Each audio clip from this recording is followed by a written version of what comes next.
വോട്ടിന് നോട്ട് ആരോപണം ഈ തെരഞ്ഞെടുപ്പ് വേളയിൽ ഉയരുന്നത് അതീവ ഗൗരവമുള്ള കാര്യമാണ്. ഇതുമായി ബന്ധപ്പെട്ട നിയമ നടപടികൾ എങ്ങനെയാണ് എന്നുകൂടി നമുക്ക് നോക്കാം. വോട്ട് വാങ്ങാൻ പണം നൽകുന്നത് 1951 ജനപ്രാതിനിധ്യ നിയമപ്രകാരം അതീവ ഗുരുതരമായ കുറ്റകൃത്യമാണ്. നമ്മൾ ഇന്നിപ്പോൾ ദൃശ്യങ്ങളിൽ കണ്ടതുപോലെ ഇത്തരത്തിൽ പണം നൽകുന്നത്, അത്തരത്തിൽ ആരോപണം ഉയരുന്നത് തന്നെ അതീവ ഗൗരവകരമായ കുറ്റകൃത്യമായി കണക്കാക്കുന്നു.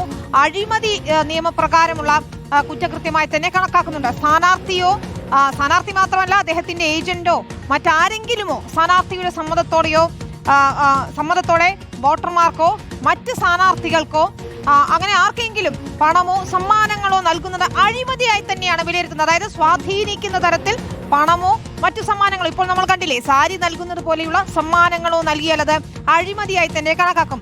വോട്ട് ചെയ്യുന്നതിനോ ചെയ്യാതിരിക്കുന്നതിനോ പ്രേരിപ്പിക്കുക എന്ന ലക്ഷ്യത്തോടെയാണ് ഇത് ചെയ്യുന്നതെങ്കിൽ അത് അതീവ കുറ്റകരമാണ്. വോട്ട് അനുകൂലമായി ചെയ്യുന്നതിന് മാത്രമല്ല, വോട്ട് ചെയ്യാതിരുന്നാൽ അതും ഒരു സ്ഥാനാർത്ഥിക്ക് അനുകൂലമായി വരുമല്ലോ, അപ്പോൾ അതും കുറ്റകരം തന്നെയാണ്.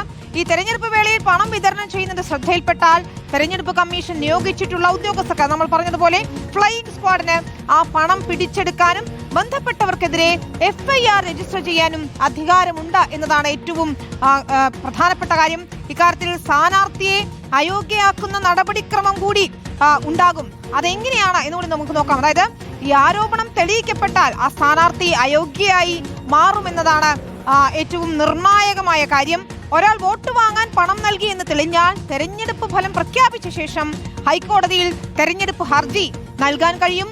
തെരഞ്ഞെടുപ്പ് കമ്മീഷൻ നേരിട്ട് ഈ കാരണത്താൽ ഒരാൾ വിജയിക്കുകയാണെങ്കിൽ, ഈ ആരോപണം ഉണ്ടെങ്കിൽ അത് തെളിയുകയാണെങ്കിൽ അയോഗ്യനാക്കാൻ അധികാരമില്ല.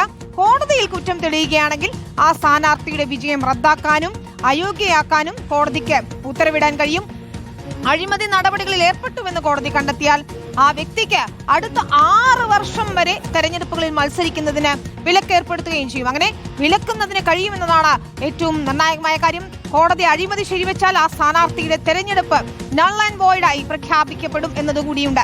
അതായത് ഗുരുതര കുറ്റകൃത്യമാണ് എന്ന് വിലയിരുത്തിക്കൊണ്ട് തന്നെയായിരിക്കും തുടർ നടപടികളിലേക്ക് തെരഞ്ഞെടുപ്പ് കമ്മീഷൻ കടക്കുക. ഈ കുറ്റം തെളിഞ്ഞെന്ന് കണ്ടാൽ അയോഗ്യയാക്കപ്പെടുകയും ചെയ്യും.